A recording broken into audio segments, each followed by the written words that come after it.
Hi everyone, my name is Marne. I'm an alcoholic. Hi Marne. So grateful to be here. Jerry, thank you so much for asking me to do this. This is very, very special that I get to do this with my sponsor, and my grand sponsor's here. And so like I said, my name is Marne. I'm an alcoholic. I have a sobriety date. It's May 17th, 2017. I have a home group that's Connect the Dots in Las Vegas, Nevada. I have a sponsor, Debbie, who knows she's my sponsor, and I also have a grand sponsor. And I sponsor other women actively. So I have experience with both sides of sponsorship, and I'm super excited to share about that.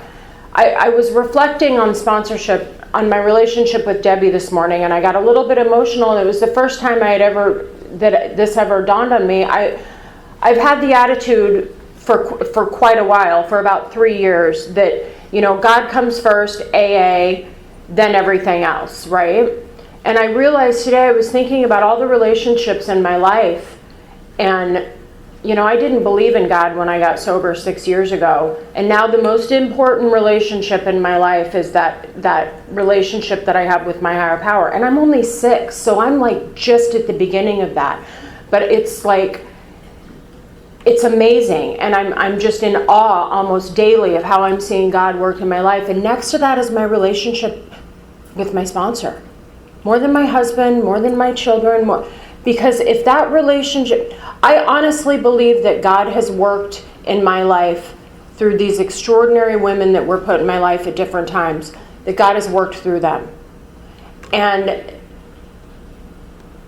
my ability to be helped by them has been directly proportional to my level of surrender.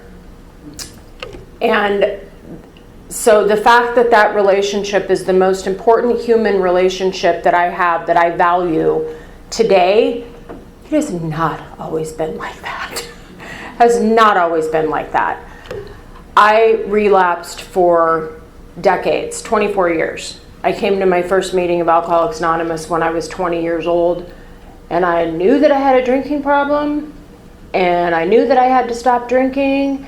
And by this time, I had gone to a lot of therapy and a lot of psychiatrists, and I knew, I knew what my problem was. I needed to not drink.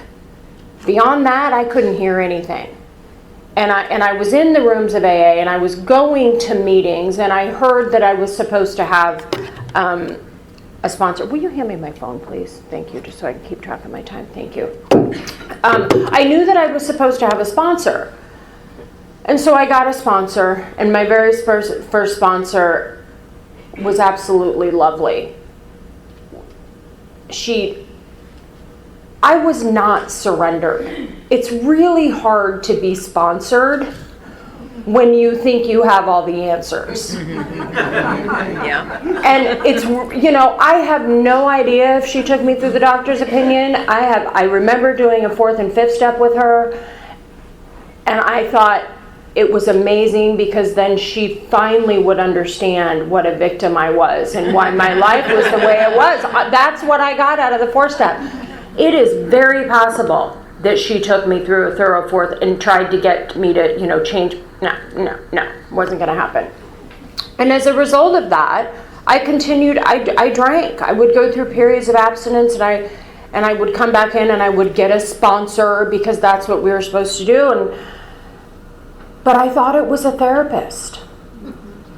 I didn't know any better. I didn't know any better. I couldn't hear any better. You can only hear what you can hear when you can hear it, and you can only see what you can see when you can see it. So I thought, if you would have put me on a lie detector test, I would have told you I'm working the steps. I have a sponsor. I am all in AA. And I just couldn't hear anything. And so I would continue to drink and relapse. And as a result of that, obviously, as my disease progressed, things got worse. And the second phase of sponsorship that I went into was after this last sobriety date. And I had met a woman, Judy P., in, I would guess my sobriety date is 2017, so I guess probably 2014. And I was in and out, in and out. And at this point, alcohol was not working anymore. I was a mess. I was a complete mess. But I still thought that the problem was alcohol and all of the trauma. I thought that was my problem, and that if I could just get on the right medication or just find the right therapist and go to enough meetings and talk about my feelings, that I would feel better so I wouldn't want to drink. And she was so loving and kind with me, and I'd come in and go out and come in and go out, and again, I just couldn't hear anything. And then finally, the last time that I drank, and I took a bottle of pills and a blackout and ended up on life support, when I woke up in that ICU, and I didn't even realize what I had done until like a week later. I didn't know I had been on life support, but something, my sister had to tell me, something like shifted in me in that ICU, and I think it was a little bit of, I got really dumb, and I think I had a little tiny bit of brain damage, and I think that was a good thing for me, because I got really dumb, and I was really, really scared. And it was the first time in my entire life when I knew that I didn't know how to stay sober and be happy at the same time. And I hadn't talked to Judy for a while, but I remember, I remembered the first time that I met her, and it will forever have an impact on me. I met her at what became my home group, at Thursday night meeting up the creek in Mill Creek, Washington.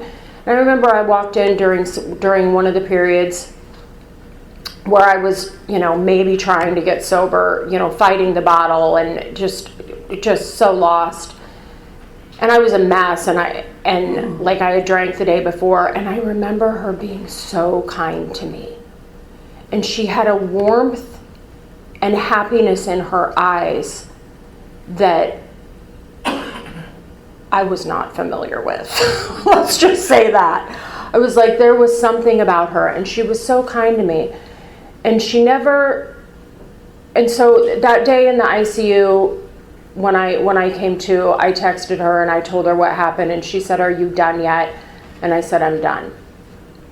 And it was the first time when I honestly believe that in 24 years of going in and out of Alcoholics Anonymous, it was the first time I was a little bit sponsorable. The first time. And this is decades of having sponsors, right? But I had never been sponsorable. And that woman saved my life. She was so kind and loving, but told me the truth. And it would be so funny. I would call her just,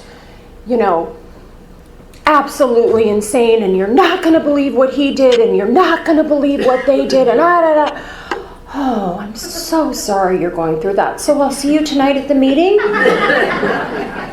Was so sweet and kind and loving, but just would not tolerate my BS, and I got some valuable things out of that relationship. The first thing, and I say this to my sponsees all the time, and it's like little Judaisms that I say. Marne, I would call her with all, the sky is falling. Chicken Little, the sky is falling. Judy, this is it. My life is ending. And she had the same response every single time. Marne, if you put Alcoholics Anonymous at the center of your life, God is going to take care of all the rest. But I don't believe in God. Do you believe that I believe? Yes. Okay, I'll see you at the meeting. And what she did was I didn't even know what alcoholism was yet. I think at this point I still was thinking that not drinking and going to meetings was a treatment for alcoholism. But she slowly introduced me into what my disease was and what I was suffering from, and that it didn't have anything to do with my childhood. That was a newsflash. Newsflash for this one. And another valuable thing, the most valuable thing that she gave me was she took my victim glasses off in my fourth and fifth step. I honestly, and I had done other fourth and fifth steps, and I honestly believed that I was an alcoholic because of the things that had occurred to me, happened to me as a child. Honestly believed it. I mean, just that was a fact. And she took me through a fourth and a fifth step and took those victim glasses off and got me to see. I remember she asked me, so how old were you when you moved out of the house? And I was like, well, 19. And she's like, how old are you now? And I was like, well, 44. And she's like, so what, that doesn't make sense. And she took me through this process of where she asked me if I knew what my mother's childhood was like and what my father's childhood was like. And I walked her through that and I talked through that, and it was just like this veil lifted, and like there was just this crushing of my ego where I saw my parents for the first time with compassion and love. And she said, do you think if they could have done better, they would have done better? And I said, I know they would have. And then she got me to see what kind of mother I was. And that I had exposed my son to things that I never in a million years would have wanted to, right? The strange men coming in the house, the constant relapse, and she's like, and you love your son more than life itself, right? And I was like, well, of course I do. You didn't intend for those things to happen, did you? I was like, no, he just happened to be there.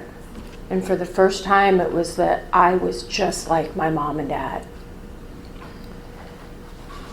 And that was incredibly freeing. And everything changed from that point forward. And I started to wake up to really what I'm suffering from.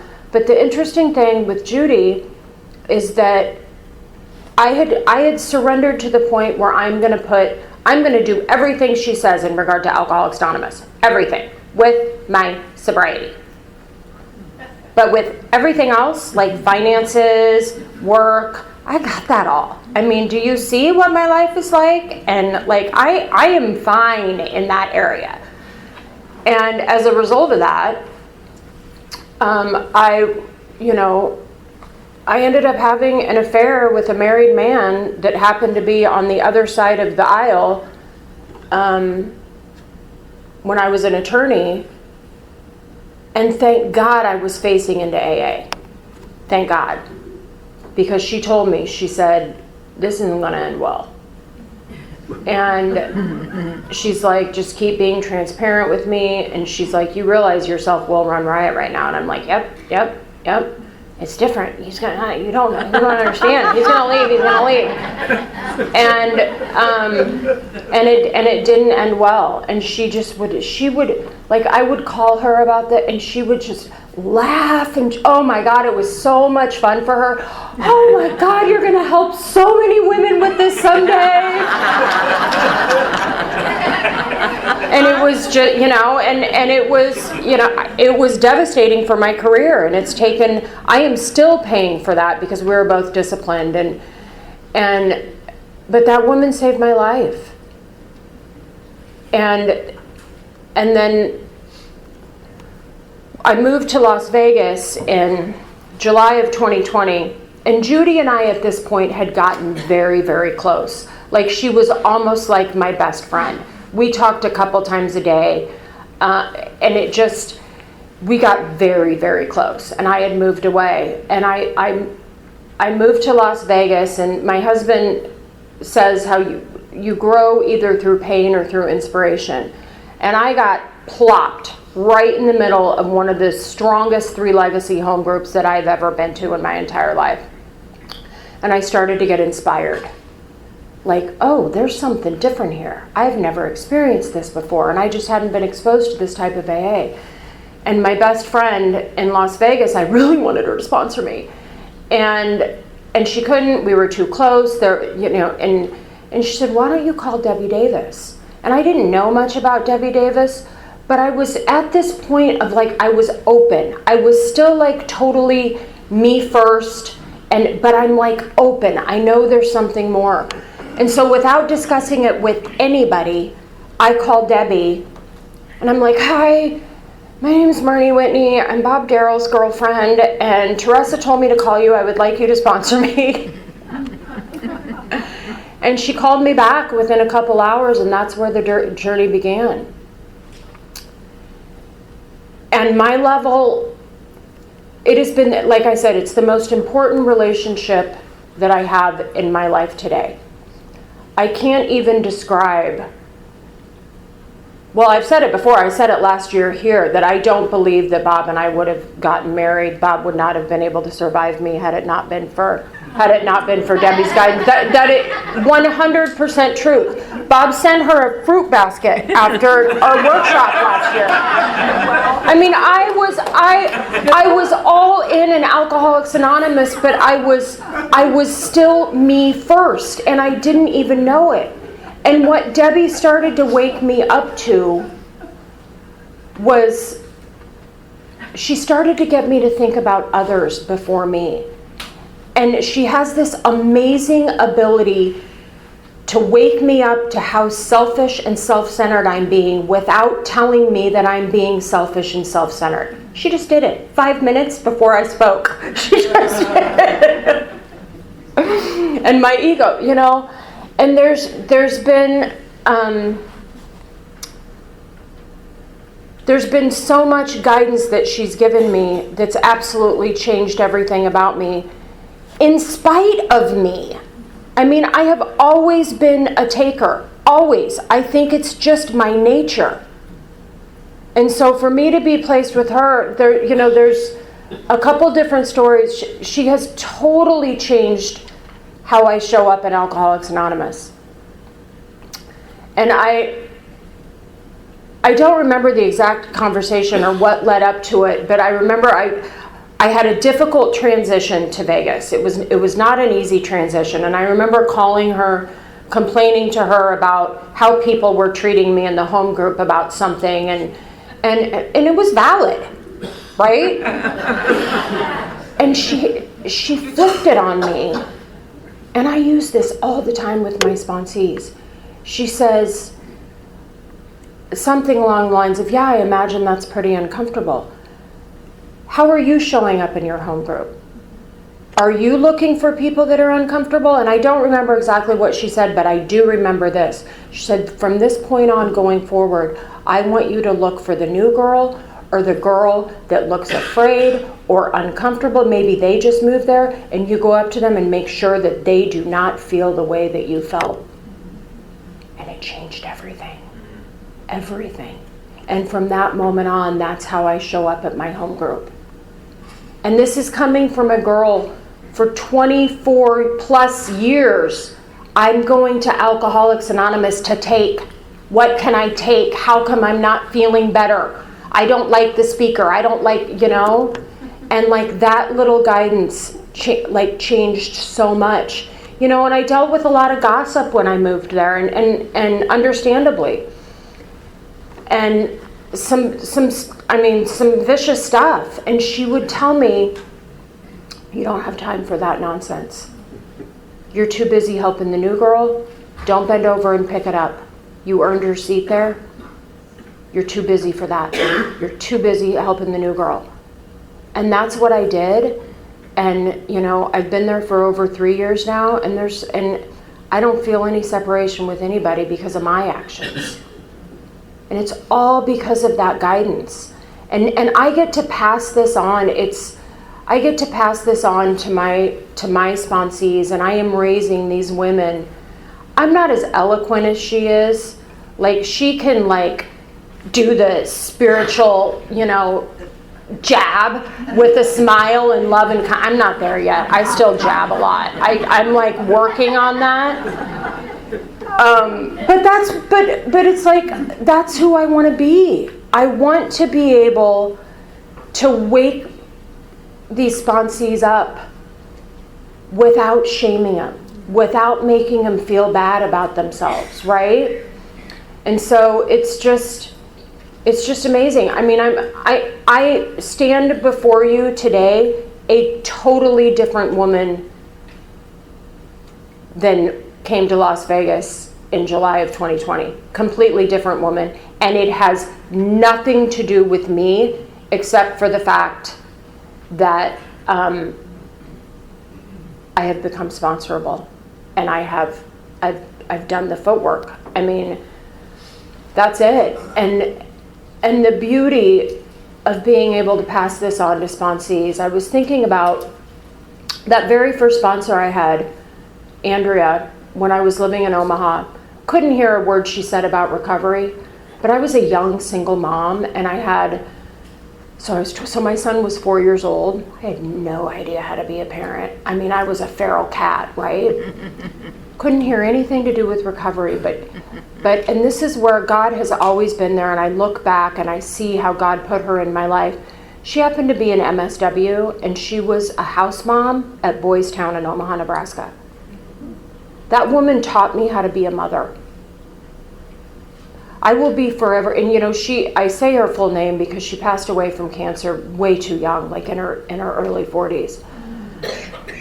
But I am convinced that because I was willing to take that direction from her and being a parent, that I have never had a strained relationship with my son.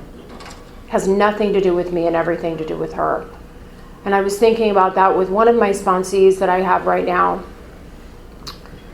I don't know,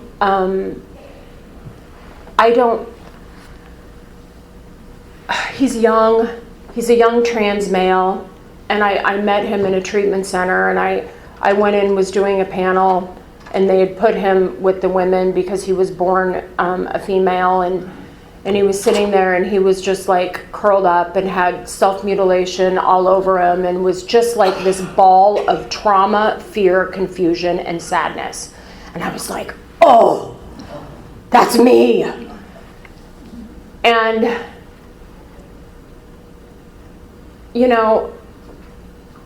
I'm like, that's what lights me up today, is getting to and he's a kid, right? Getting to love these kids the same way that Andrea loved me, the same way that Judy loved me, the same way that Debbie loved me. And I don't know if he's going to get it or not. I mean, he's doing great, and he, has several months of sobriety now, but like, I hope and pray that, he looks back and remembers that I was kind and loving to him. And like, it's just the most remarkable thing in the world. And it's such an extraordinary gift, and through sponsoring people, I have found God, and I have forgiven myself. In forgiving them for what they have done with their children, I have forgiven myself. It's extraordinary. And I missed all of it. I wouldn't sponsor anybody. 24 years, no way. Nope. And now it's like the joy of living. So that's my experience with sponsorship, and I hope that you got something from what I said, and it's just such an extraordinary gift to be up here and among these amazing people, and I'm just really grateful to be here. That's all I have. Thanks.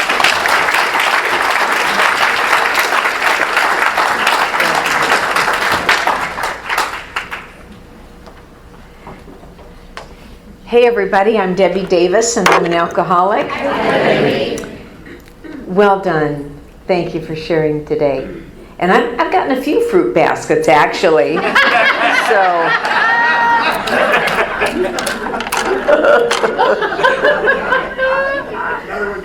I got another one coming, all right. Wait till I get back from the trip. Thank you, Jerry, for the invitation. And what a precious topic this is. So important. I'm just going to don't mean to embarrass anybody, but I do want to get an idea of the room. How many of you have a sponsor? Raise your hand. Okay, the majority of people. How many of you sponsor? Raise your hand. Not as many, but okay. Maybe you're new, maybe you're in transition or something. But we all know the value of sponsorship and that person that we develop a relationship with. Today, I mean, it's very special to me. My sponsor, Marilyn, is here, who you'll hear at 4 o'clock. I'm here. Marne is who I get to sponsor. We did not coordinate our colors, just so you know. We did not coordinate our outfits. But I got to tell you, the joy of sponsorship is watching from someone who I have been as well go from being a visitor to AA to an attender to a member. And I got to watch her go from attender to member. Membership, though third tradition says the only requirement for AA membership is a desire to stop drinking. We keep it real simple. However, membership had to become an action word for me. That alone, the desire, was not going to help me stay sober. The actions required for me to stay here were.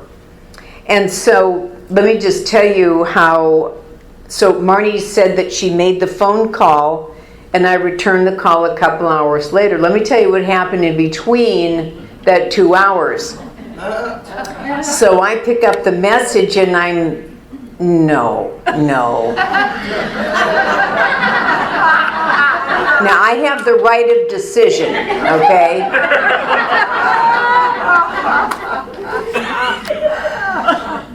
Why do you have a sponsor?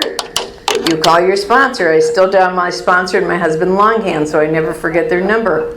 Marilyn, I got this call. And I don't want to do it. I said, I got plenty of people, Bob's my friend. I don't want to know that much about Bob, He sponsors my husband. I mean, it's just too, I don't know that I can, keep it principled and before personalities. And I know those of you who know Marilyn know her voice, and she just had this little pause and said, I think you can. That was not the answer I was looking for. I was looking for, you're right. That's just too much. I think you can. Okay. So I called her back up and I said, this is what I ask of my sponsees. And she's been an excellent student. Because when people are, and I got this from my friend Bob, when you're sponsorable, as I need to stay, I grow. But when I know, when that's my response to things, I have just begin to put up that brick wall of change. And so my history in sponsorship, well, first of all, for those of you who are not familiar, we have a couple of pieces of literature. We've got the Q&A on sponsorship. Now this is very broad. This is not directions. Every one of us in here, I'm sure, sponsor similar, but we have our own ways, our own techniques. What we found works for us, and I know some sponsors will work for me, and when I've heard others described, I know that would not be a right fit. Doesn't mean that person's wrong. It just wouldn't be a right fit for me. And then we also have the Grapevine booklet called One-on-One. It's all stories that have been previously published in the Grapevine on sponsorship in one booklet. And in reading this, I'm maybe a little over a third through, there are stories in here of people who don't have a sponsor. And you know what? I can't identify it, but there's something missing. There's a spirit, there's a connection, there's almost a defiance. I don't have a sponsor. I don't need a sponsor. The group's my sponsor. There's almost a defiance. From the time I came in here for real, because I visited for about 10 months, my sobriety date is February 8, 1976, so I've been with you for 47 years. I know I don't look 47 years old, but thank you for that. No, excuse me. And so I came into an area in Minneapolis, and I gotta say sponsorship was talked about, but it was sort of this peripheral, not kind of open thing. And thank God I went to lots of book studies and step studies, and they were my foundation, and that is how I sort of traveled through the book. I was about 2 years sober when I got what I call my first official sponsor. But again, back in the 70s, in that community, people were not sitting down knee to knee, highlighters and rabbit's feet and special teacups and 39 dictionary and current dictionary. They weren't doing that. If they were, I totally missed that section of town. And so because I went through this, so when I got that first sponsor, it was, here's the book, read it and we'll talk about it. So for the next many years, I kind of fumbled and tumbled best I could. Again, lots of book studies, step studies. And Marguerite was my first sponsor in Minneapolis, and the big takeaway, there were many, but the big takeaway for me was how to be a lady, because I really wanted to be that. And this was the late 70s, and I saw her in a pair of slacks at all. She was always in a, what they called at the time, a house dress or something dressier. And she was a trusted, active servant in Alcoholics Anonymous, many years sober, longer than me. I moved to Atlanta and I got Joe P. as my sponsor. Joe would be a very, very active member of Alcoholics Anonymous as well. And what I got from him was whatever I would complain about somebody not doing a good job, what I would get from him, and this was real, this wasn't just some flip comment. I believe they're doing the best they're able to do. There was no, and they're doing a crappy job, kind of that silent behind it. But I got from him loving, caring kindness about people doing their best. It may not be your best, but it's their best, and that's what we accept. I moved to Southern California, and there, for me, my recovery just launched. It's exactly where I needed to be. Very, very active. It's a very different community and service. And it was there that I decided, while many times we sponsor the way we've been sponsored, I have no opinion on that. But if I followed that trait, none of the people I sponsor would have been through the 12 steps or the 12 traditions or the 12 concepts. And so I made the decision to start sponsoring the way I wanted to be sponsored. So I didn't put it on them, the sponsor, to be that person. I chose to take that on and become that kind of a sponsor. Now, I had a couple of sponsees. Again, I didn't really know what to do with them. I did my best. I would take them through the big book, but I wasn't through the traditions and concepts. When I moved to Southern California, I'm about 10 and a half to ish years sober, and that's when all of those things launched, and I started really sponsoring in earnest and in activity. Part of the thing about sponsorship is passing this on, and that's what I've done the best as I can. But I've had a lot of experience in sponsoring over the last many years. I'd say so actively 37 years of sponsoring. One of the things that I do ask is that you also sponsor. I mean, once I've taken you through the steps, if you're not sponsoring, the question is, why not? And so one of the things I love here in the pamphlet, it says, there's, when should a sponsor be chosen? Well, there are no specific rules, but a good sponsor probably should be a year or more away from the last drink. Here's the thing I love, and should seem to be, in italics, enjoying sobriety. So part of the question is, if you're not sponsoring, look in the mirror. Do you look like you've just ate a lemon? Are you going into the meeting? Who would run over to you and say, please sponsor me? You look like you got what I want, right? Nobody. So take a look. What am I presenting when I go to the rooms? What am I exuding? And I'm not talking about silly, giggly. I'm not talking about that. You don't need to do that to show from the inside out you're enjoying sobriety. You're having a good time. You've taken it seriously, but you're having a good time in living life. So I got a woman named Millie G. A few of you know her. And Millie truly was like the grande dame and the matriarch that everyone loved, I mean, from the Pacific Group. And I met her a year beforehand. And this is what cinched it for me. So I had started dating someone who I didn't realize it, but was still married, hadn't filed for divorce yet. That's a little tanglement, you run into. And so I move out to California from Georgia, and our first event out was what was called the Southern California Convention. And I'm now, by this time, exhausted. I have met 45,000 people, I'm sure. I mean, there might have been 1,500 there, but it felt like 45,000. I've shook more hands in one weekend than I had a lifetime. And so I'm sitting down, and Johnny's running around the room. I would eventually marry him, but at the time, that was not the arrangement. And so I'm sitting down, he's out walking, talking and whatever, and she comes over to me and she said, hi, I haven't met you before.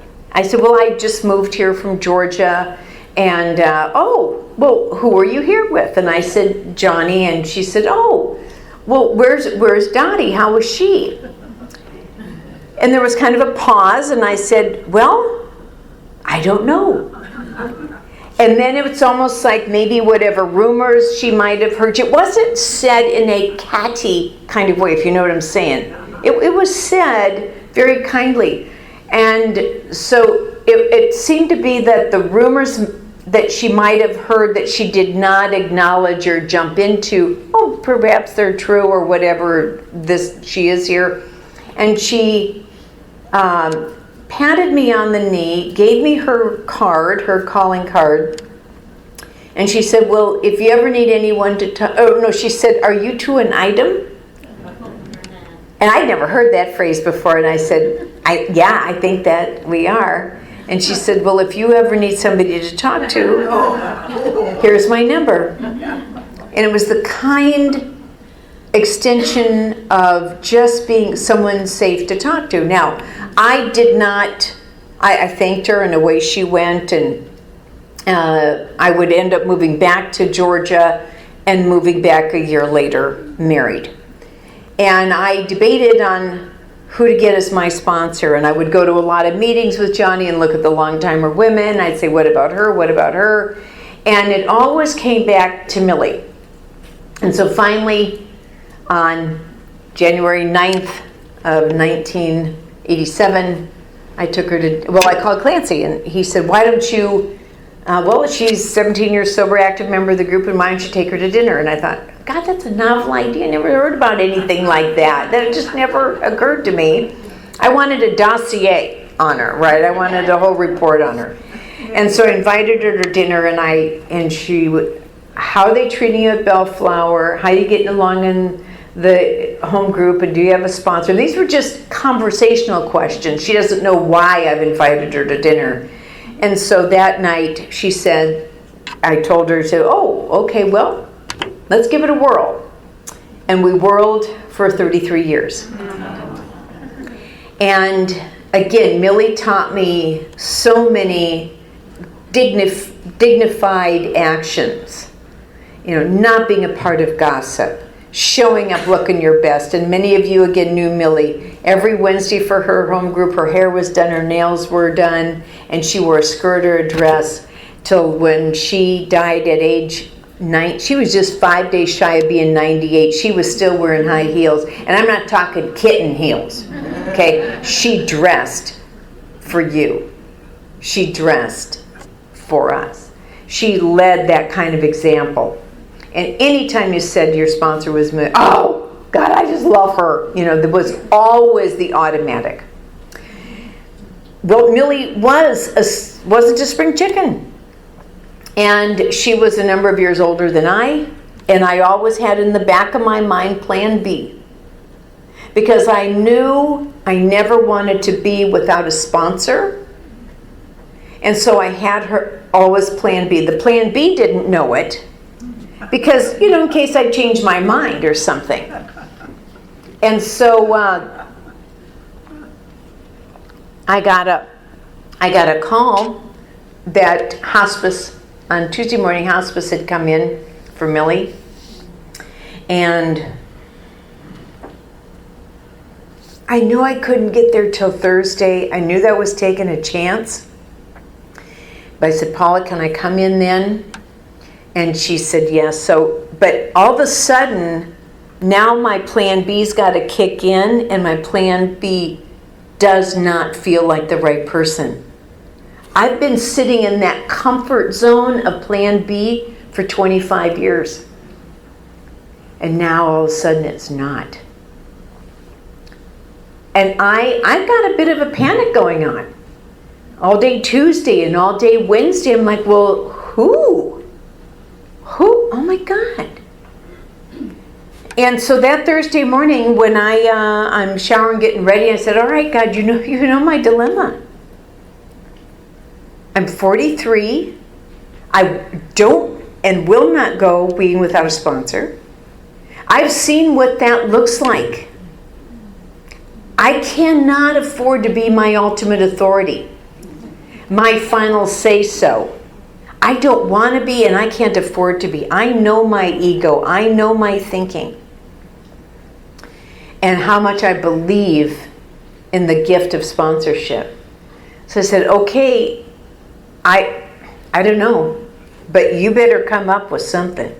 Yeah, so I usually don't talk that forcefully to God, but this was pleading and begging. So I get there Thursday, I walk into the house, and in this case you take a few steps in, and then there's the left hallway. To the right goes into the rest of the room, to the left went into Millie's room. And so I stop there and I can look into the room, and I see a sobriety sister of mine with her back to me because Millie's on the hospital bed, and they're having a moment. And then I walk further into the hallway and I look, and I saw Marilyn profile. And Marilyn's been a long time, sweet, good friend to me. And she had her back to Millie at that moment, so she was having her own moment.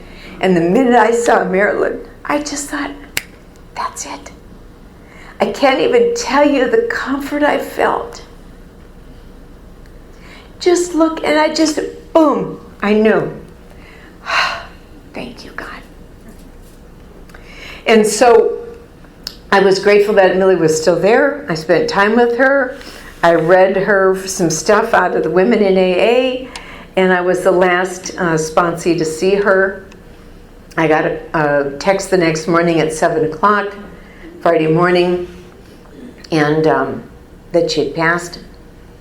And I waited 2 hours before I called Meryl, something respectful. I didn't want to, wake her up, and asked if I could make an appointment to talk to her about sponsorship. We were both traveling that day, so we scheduled it for February 1st, 2020. And we've been walking this path together. So I'll tell you, it's comforting. I don't have to tough anything out. I don't have to figure anything out by myself, because I would not have sponsored Marne if it was up to me. I would not have done a lot of things if it was up to me. And so sponsorship is such a beautiful warm blanket to know. And that old adage they used to talk about, if you got one hand in your sponsors and one hand in a sponsee, it's hard to pick up that drink. So sponsorship to me is really, really important. And Marilyn has a sponsor, and Marnie has sponsees. And we get to pass this on in that fashion. Because I've had a lot of experience in sponsorship and find some things tend to lack, some of the things that I might ask people in just general conversation, people who ask me to sponsor them, there's some things that I want to share that I pass on. One, do you know your sponsor's last name? Okay. Some say, well, we're an anonymous organization. Phooey hooey, okay? You better know your sponsor's last name, not just John S. Unless you just got your sponsor this morning, you better know that last name by tonight. Do you know where they live? Do you know where they go to meetings? So the point is this is going to become the relationship that is going to, in my case, change the directions of my life. So this is, as I said earlier, I dial my sponsor and my husband longhand. If I'm ever in a coma, I want to be able to know their phone numbers. Because phones get lost and batteries die. And I don't want to leave it up to chance. These two very important people in my life. Also, part of it is that person ready to be sponsored? We have a lot of, people ask me to sponsor them. I don't always say yes, but I never say no.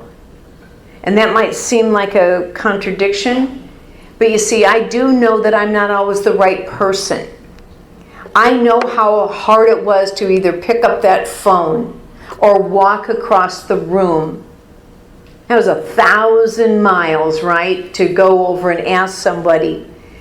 And if they're asking me, I know that they would get 3 legacies, but I may not be the right person, so I'm going to direct them to someone who I know will give them solid recovery, not psychobabble and psychiatrists and medications and all kinds of nonsense.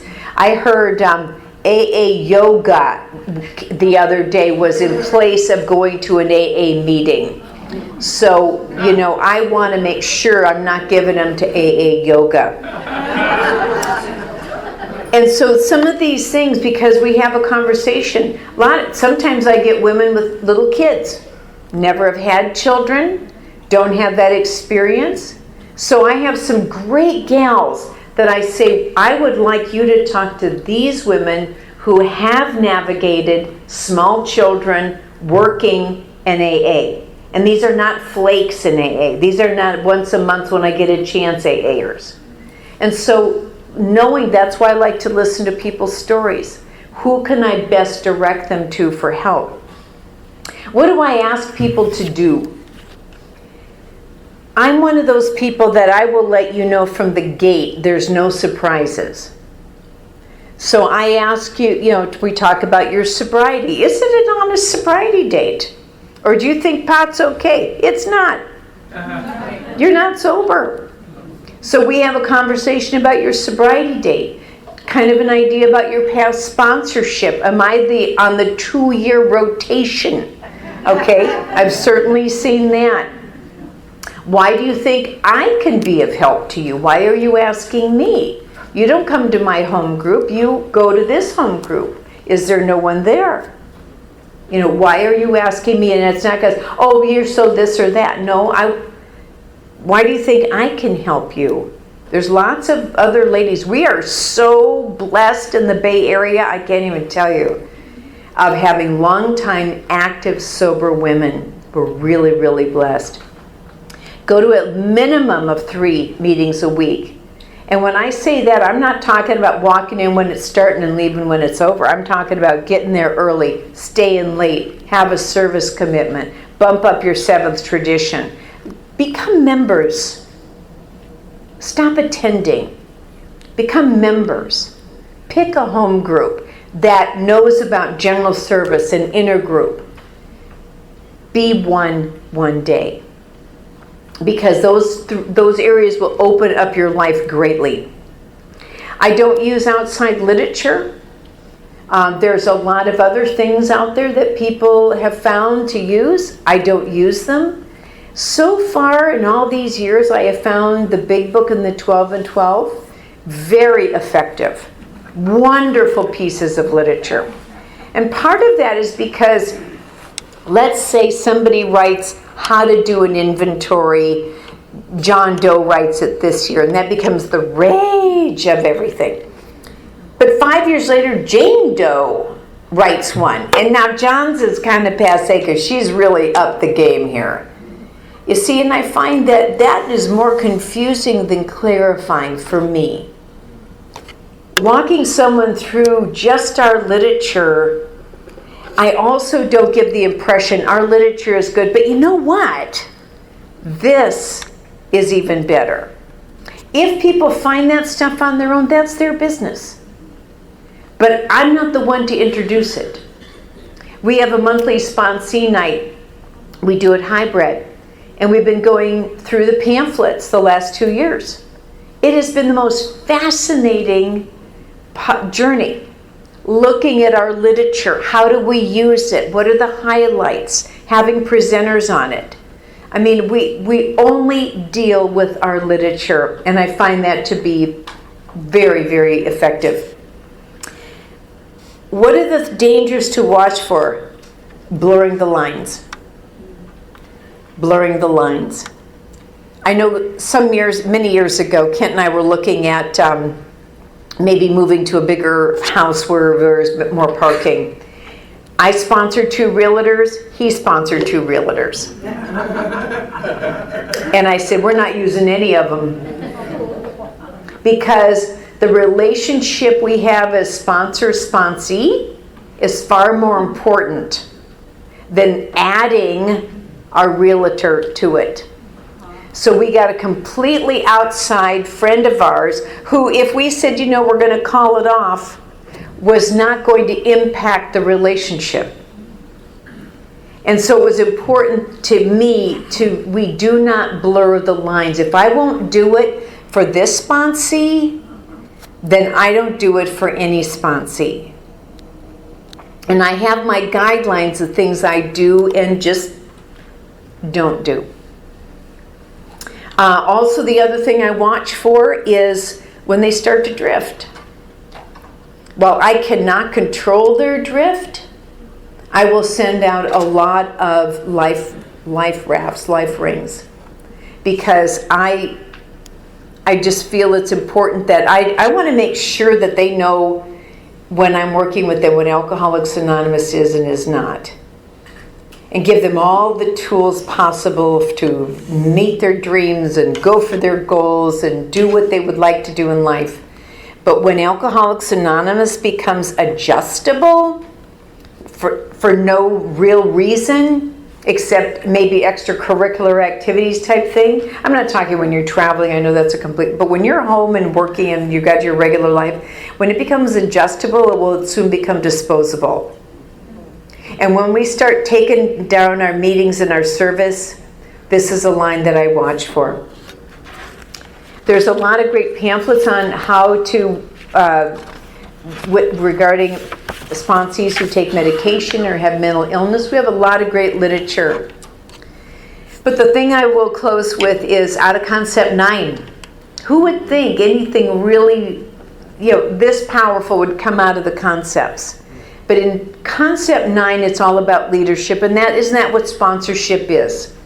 We're leaders. I don't ever want to be seen as militant, and if I get that way for some reason, I don't want to be that way. Leadership, yes. A guide, yes. But militant, no. I am not your keeper. You are. But I am a guide on this path. I've just been on it a little bit longer than most. And so in Concept 9, it says this is, again, about leadership, true particularly in the area of 12th step work, in which nearly all of us are actively engaged.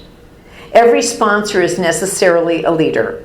The stakes are about as big as they could be. A human life, and usually the happiness of a whole family hang in the balance. What the sponsor does and says, how well he estimates the reaction of his prospects, how well he times and makes his presentations. Now, that we're going to step this up a little bit, how well he handles criticism. They're always watching. How well do I handle criticism? And then another leap, and how well he leads his prospect on by personal spiritual example. Not intellect, not intent, not yakking, example. And so these are the questions I can ask myself. How am I doing in these areas? And if you aren't sponsoring someone, just one thing to keep in mind, if they ever say, please raise your hand, this is not raising your hand. You're not doing us any favor. This is raising your hand. Now go get them. Yes, thank you.